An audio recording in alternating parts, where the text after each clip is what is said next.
आज हम आपको पढ़ाएंगे सामान्य ज्ञान भाग 3 इलेक्ट्रॉनिक विन्यास कैसे किया जाता है। तो सबसे पहले हम आपको बता दें इलेक्ट्रॉनिक विन्यास क्या है। किसी परमाणु के इलेक्ट्रॉनों का कक्षकों उपकक्षकों में वितरण करना ही इलेक्ट्रॉनिक विन्यास कहलाता है। इलेक्ट्रॉनिक विन्यास के नियम, पहला नियम है बोर-बरी का नियम। बोर-बरी का नियम, बोर-बरी की व्यवस्था या बोर-बरी का नियम। तो पहला नियम है कक्षकों में इलेक्ट्रॉन 2n² के हिसाब से भरे जाते हैं। कक्षकों में इलेक्ट्रॉन 2n² के हिसाब से भरे जाते हैं। दूसरा नियम है पहली कक्षा में 2, दूसरी कक्षा में 8 से अधिक इलेक्ट्रॉन नहीं हो सकते। तीसरा नियम है बाहरी कक्षा में 8 इलेक्ट्रॉन होने पर, जैसे 2, 8, 8 ये बाहरी कक्षा है, तो बाहरी कक्षा में 8 इलेक्ट्रॉन होने पर नई कक्षाएं प्रारंभ कर दी जाती हैं। अगला है सबसे बाहरी कक्षा में 2 और उसके पहले की कक्षा में 8 से अधिक इलेक्ट्रॉन तब तक नहीं हो सकते जब तक उसके पहले की सभी कक्षाएं 2n² के हिसाब से न भर जाए। पांचवा नियम इनका है किसी परमाणु के बाहरी कक्षा में यानी सबसे बाहरी कक्षा में अधिकतम 8 इलेक्ट्रॉन और उसके पहले की कक्षा में 18 से अधिक इलेक्ट्रॉन नहीं हो सकते जबकि कक्षाओं की संख्या 7 होती है। तो आइए इलेक्ट्रॉनिक विन्यास बोर-बरी के आधार पर करते हैं। मान लीजिए कैल्शियम का परमाणु क्रमांक है 20 यानी इलेक्ट्रॉनों की संख्या है 20। तो इलेक्ट्रॉनिक विन्यास करेंगे पहली कक्षा में 2, दूसरी कक्षा में 8, ये बाहरी कक्षा है तो 10 नहीं करेंगे, 8 से अधिक होने पर नई कक्षा प्रारंभ हो जाती है। तो ये हो गया 20 का इलेक्ट्रॉनिक विन्यास। अब अगर 21 होता तो कहां जाएगा इलेक्ट्रॉन? बाहरी कक्षा में 2, उसके पहले कक्षा में 8 से अधिक इलेक्ट्रॉन नहीं हो सकते जब तक इधर 12 के हिसाब से न भर जाए। तो देखिए ये भरा है, ये दूसरी कक्षा है, 2 गुणे 2 का वर्ग, 2 दूनी 4 दूनी 8 भरा है। अब ये तीसरी कक्षा है तो 3 त्रिका 9 दूनी 18। तो अब मान लो 21 इलेक्ट्रॉन होता तब इसमें क्या हो जाता? 9 हो जाता। 22 इलेक्ट्रॉन होते 10 हो जाता। कब तक? 18 तक। जैसे ये 18 हो जाता है तो इलेक्ट्रॉन इसमें जाना प्रारंभ कर देगा। जैसे ही 8 हो जाता है तो नई कक्षा प्रारंभ हो जाती है। फिर 2 इलेक्ट्रॉन। अब अगर इलेक्ट्रॉन और आएगा तो कहां जाएगा? इसमें जाएगा। 32 तक नहीं करेंगे, पहले जितना बगल में भरा है उतना ही भरते हैं। तो 18 इलेक्ट्रॉन, फिर अब इसमें फिर जाएगा 8 और 2। अब लिखेंगे बाहरी कक्षा में 2 इलेक्ट्रॉन, उसके पहले की कक्षा में 8 इलेक्ट्रॉन, यानी अगली कक्षा में 2, उसके पहले की कक्षा में 8 से अधिक इलेक्ट्रॉन तब तक नहीं हो सकते जब तक इधर 12² के हिसाब से ना भर जाए। तो यहां तक भरा है। अब इसमें इलेक्ट्रॉन, इसके बाद कहां जाएगा? इसमें इलेक्ट्रॉन जाएगा। यानी 1, 2, 3 चौथी कक्षा तो 32, 2 गुणे 4 का वर्ग, 4 चौक 16 गुना 32। तो इलेक्ट्रॉन इसमें जाएगा। इस तरह से हम बोर-बरी का इलेक्ट्रॉनिक विन्यास करते चले जाएंगे। तो क्या हो जाएगा? ये हो जाएगा 32, फिर और अगर इलेक्ट्रॉन है तो कहां जाएगा?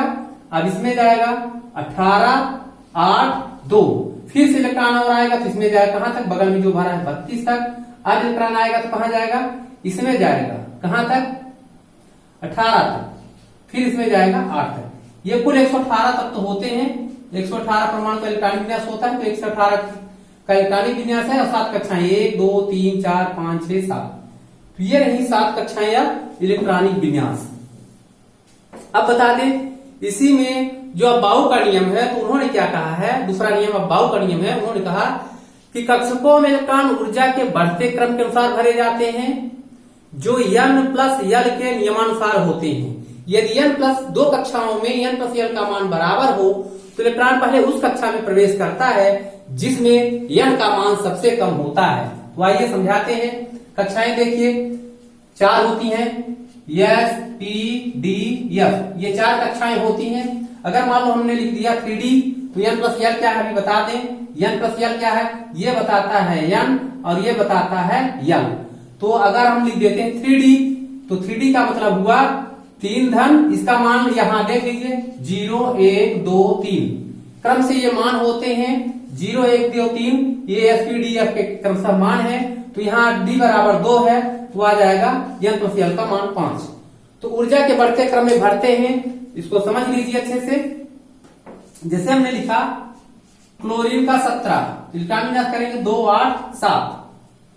तो बाहरी कक्षा में 7 इलेक्ट्रॉन, पहली कक्षा में 1 इलेक्ट्रॉन। तो इलेक्ट्रॉनिक विन्यास करने के लिए सबसे सरल तरीका हम आपको बता देते हैं, ध्यान से देख लीजिए। S P D F, पहली बार S, इसमें अधिकतम 2 हो सकते हैं, इसमें अधिकतम 6 इलेक्ट्रॉन, इसमें अधिकतम 10 इलेक्ट्रॉन, इसमें अधिकतम 14 इलेक्ट्रॉन हो सकते हैं। तो पहली बार S, दूसरी बार ये पहली बार, दूसरी बार S और P, तीसरी बार S P D और चौथी बार S P D F, पांचवी बार भी यही, छठवीं बार भी यही, सातवीं बार भी यही। 6 5 6 7 7 कक्षाएं होती हैं। तो देखिए पहली कक्षा में क्या आएगा, पहली लाइन यस बस आएगा, तो यहां लिखेंगे 1s, यस में अधिकतम 2 इलेक्ट्रॉन, इसका इलेक्ट्रॉनिक विन्यास खत्म। अब बचा 8, तो फिर यस से शुरू होगी, यस और पी आएंगे, तो यहां दूसरी कक्षा लिखेंगे 2s और 2p, p में अधिकतम 2, s में अधिकतम 6, 2 p में अधिकतम 6, ये 8 हो गया। फिर तीसरी कक्षा ऐसे शुरू होगी, तो लिखेंगे 3s2 3p 6 3d, तो 3d के लिए बचे ही नहीं। अब इलेक्ट्रॉन कितना है हमारे पास, 3 कक्षाएं होती है, इलेक्ट्रॉन कितना है 7, तो 2 और 5 7, तो ये हो जाएगा 5। इस तरह से हम इलेक्ट्रॉनिक विन्यास करके देख लेते हैं। अब संयोजकता इसमें बता दें, किसी परमाणु की बाहरी कक्षा में उपस्थित इलेक्ट्रॉन अपनी अष्टक पूर्ति के लिए जितनी सरलता से इलेक्ट्रॉन त्यागता है अथवा ग्रहण करता है, वह उस तत्व की संयोजकता होती है। इलेक्ट्रॉन त्यागने पर संयोजकता धनात्मक और इलेक्ट्रॉन ग्रहण करने पर संयोजकता ऋणात्मक होती है। तो यहाँ देखिए बाहरी कक्षा में 7 इलेक्ट्रॉन है, अगर 7 त्यागता है तो 7 सेकंड लगते हैं, 1 ग्रहण करता है तो 1 सेकंड लगते हैं, तो 8 अष्टक पूर्ति के लिए मतलब 8 इलेक्ट्रॉन होने के लिए, तो अष्टक पूर्ति के लिए 1 इलेक्ट्रॉन घटता है, तो अगर ये 1 इलेक्ट्रॉन ग्रहण कर लेता है तो CF की संयोजकता ऋणात्मक हो जाती है। तो इस प्रकार से हम संयोजकता भी इलेक्ट्रॉनिक विन्यास से निकाल सकते हैं। तो ये समझ में आ गया।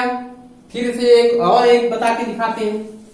देखिए जैसे हमने लिखा SC21, तो क्या लिखेंगे इलेक्ट्रॉनिक विन्यास 2 8 8 2, ये 20 हुआ। अब 21 22 18 तक इसमें जाएगा, तो इलेक्ट्रॉनिक विन्यास ये क्या हो जाएगा 9।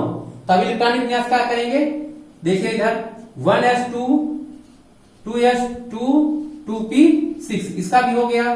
फिर आता है तीसरी कक्षा 3s 3p 3d, तो 9 इलेक्ट्रॉन है, तो इसमें 2 इसमें 6 2 8 बचा ये 9। फिर आता है 4s2, ये इलेक्ट्रॉनिक विन्यास आपका 100% सही है, किताबों में इसी तरह से इलेक्ट्रॉनिक विन्यास लिखा मिलेगा। लेकिन जो n+l है उसके आधार पर बोर-बरी-पाउ का नियम जो है, तो बता दें यहाँ पर 4s पहले आएगा, क्यों आएगा n+l जो लिखते हैं n+l, तो यहाँ n+l का मान बता दीजिए, 3 धन d का मान बता दिए 2, तो बराबर कितना आया 5, और इसका 4s का मान देखिए 4 धन 0 बराबर 4, तो जिसका n का मान सबसे कम वो पहले आता है, तो 4s इधर आ जाएगा, 3d इधर आ जाएगा। ये हम लिख सकते हैं क्या 4s2 और 3d1, इस प्रकार से लिख सकते हैं। लेकिन हमारा इलेक्ट्रॉन यहां जा रहा है, तो ये 100% सही है, दोनों सही है। लेकिन जो इलेक्ट्रॉनिक विन्यास आपको किताब में करने के लिए आएगा कि SC का इलेक्ट्रॉनिक विन्यास करिए, तो ये कर देंगे तो आपका गलत नहीं है, 100% सही है। लेकिन आपको n+l अगर पूछता है कि n+l के आधार पर करिए, तब n+l के आधार पर करेंगे, नहीं तो आपका इलेक्ट्रॉनिक विन्यास केवल पूछता है तो आप इस तरह से कर सकते हैं। यही 100% किताबों में मिलता है। और एक तरह से और कर सकते हैं, जैसे यहाँ पर देखिए अक्रिय गैसों के समान बताए हैं, अक्रिय गैसों के समान स्थायित्व प्राप्त करने के लिए बाकी इलेक्ट्रॉन दे दिया जाता है, उनका नाम लिख दिया जाता है और फिर इलेक्ट्रॉनिक विन्यास। जैसे यहाँ देखिए 20 21 लिखा है, तो यहाँ पर देखिए 2 2 4 6 4 10 2 12 6 18, अगर हम यहाँ तक 18 लिख दें तो 18 किस अक्रिय गैस का होता है ये भी जान लें, HE NE AR KR XE RN radon, ये तत्व होते हैं, अक्रिय गैसें हैं।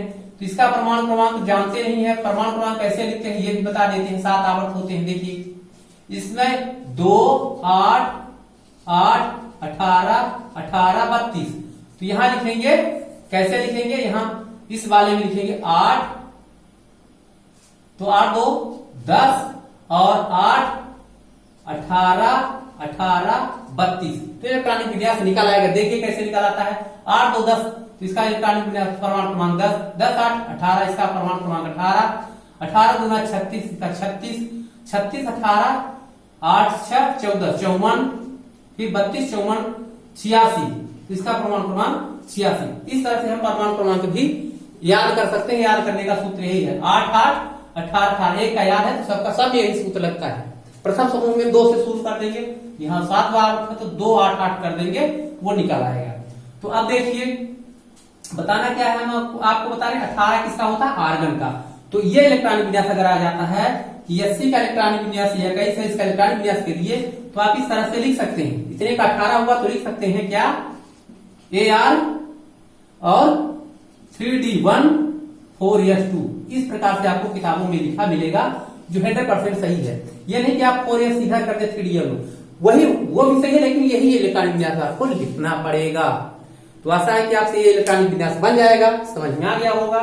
तो अब आपको हम बताते हैं इसी में हुंड का नियम क्या है, हुंड का नियम भी समझा देते हैं। हुंड का नियम, हुंड कहते हैं कि कक्षकों में इलेक्ट्रॉन का युग्मन तब तक नहीं हो सकता जब तक सभी कक्षकों में एक एक इलेक्ट्रॉन ना हो जाए। कैसे, देखिए जैसे हमने लिखा